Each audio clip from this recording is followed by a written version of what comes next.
السلام علیکم ورحمۃ اللہ وبرکاتہ۔ امید ہے کہ تمام احباب بخیر و عافیت سے ہوں گے۔ ماشاءاللہ ان لاک ڈاؤن کے ایام میں لوگ اپنے اپنے گھروں میں رہ کر بڑوں کی باتوں پر، ان کے بتائے ہوئے طریقے پر اپنے ایام کو گزار رہے ہیں۔ بڑی خوشی ہوئی لوگوں کی اس اطاعت کو دیکھ کر،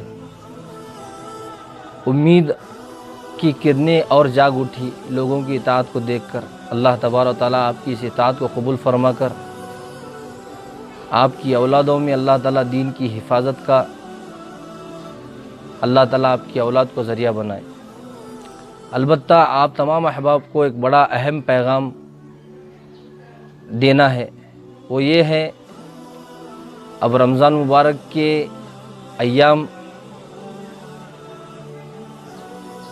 ایک تہائی رمضان بیت چکا ہے۔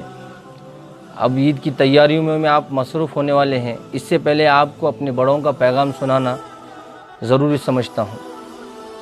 ماشاءاللہ عید تو تمام احباب اپنے گھروں میں منائیں، لیکن آپ سے گزارش یہ ہے کہ ان ایام میں آپ ہرگز مالوں میں، دکانوں پر جا کر عید کے اس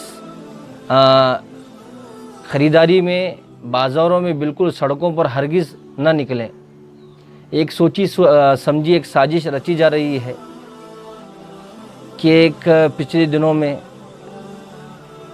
عالمی مرکز حضرت نظام الدین کو پر انگلیاں اٹھائی گئی اور وہاں جو مسلمان بھائی ملے تھے وائرس کے پھیلانے کا ذمہ دار ان کو ٹھہرایا گیا۔ اب ایک سوچی سمجھی سازش یہ ہے کہ لاک ڈاؤن کو ختم کرنے کی یا کم کرنے کی ایک سوچی سمجھی سازش ہے۔ آپ اس سازش کو سمجھیں، بالکل ہرگز اس متعلق امیر شریعت اور دیگر علماء عمائدین قوم اور علماء کرام کے اس پر بیانات بھی آئے ہیں کہ اس عید کو ہم سادگی کے ساتھ اپنے گھروں میں رہتے ہوئے، اپنے اچھے کپڑوں کے ساتھ، بغیر نئے کپڑوں کے اپنی عید کو منائیں۔ اگر ہم راستے پر نکلیں گے، خدا نخواستہ وائرس کہیں سے کسی ایک ساتھی کو ہو جائے، تو اس وقت میں میڈیا کا ایک رول آپ دیکھ رہے ہیں، بکاؤ میڈیا، کیا کیا نام دوں، میرے ذہن میں ان کے متعلق وہ الفاظ بھی نہیں آ رہے ہیں۔ میڈیا نے وہ روپ اس وقت اس ملک میں اختیار کیا ہے۔ البتہ آپ سے درخواست ہے، اس لاک ڈاؤن کی نرمی کا فائدہ اٹھاتے ہوئے مسلمان راستے پر آئے، کسی کو وائرس کا اٹیک ہو جائے، پھر اس کو حملہ بنا کر پورے دنیا میں اسی کو جو ہے، پورے ہندوستان میں پورے مسلمانوں کو اسی کے نام پر زد میں لایا جائے۔ برائے مہربانی آپ ہرگز اس رمضان مبارک کو سادگی پر اپنی عید کریں۔ اللہ کے رسول صلی اللہ علیہ وسلم کی حیات، اللہ کے رسول صلی اللہ علیہ وسلم کی زندگی ہمارے سامنے نمونہ ہے۔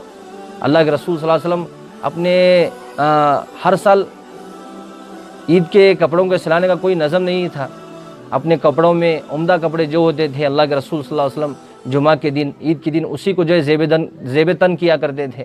آپ حضرات سے درخواست ہے، اگر آپ ان روپیوں کو جو آپ کے پاس بچا ہوا ہے، پتہ نہیں لاک ڈاؤن کب ختم ہونے والا ہے، ان ایام اس روپیوں کو بجائے کپڑوں میں لگانے کے، لاک ڈاؤن کے وقت میں زیادہ لمبا عرصہ ہونے کی وجہ سے پھر آپ پریشانی میں نہ ہو، اس لیے آپ حضرات سے درخواست ہے آپ سادگی کے ساتھ عید کریں، ہرگز کوئی نیا کپڑا خرید کر نہ لائیں۔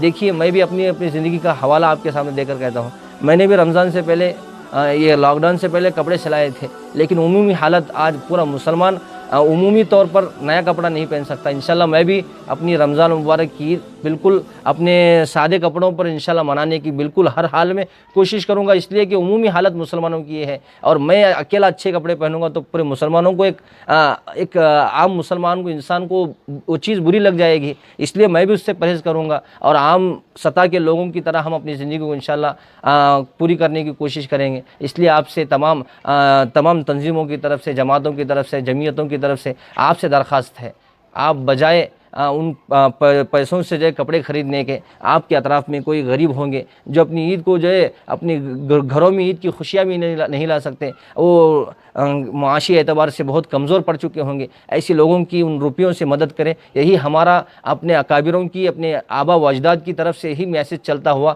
ہمیں آیا ہے۔ اس میسج کو آج عمل کرنے کا اللہ تعالیٰ نے عملی موقع دیا ہے، بالکل اس کو گنوانے کے بجائے عمل کر کے اپنی نسلوں کو یہ سبق دے کہ زندگی ایسی بھی گزاری جا سکتی ہے۔ اللہ تعالیٰ مجھے بھی عمل کی توفیق عطا فرمائے، آپ تمام احباب کو بھی ان باتوں پر عمل کی توفیق عطا فرمائے۔ وآخر دعوانا الحمدللہ رب العالمین۔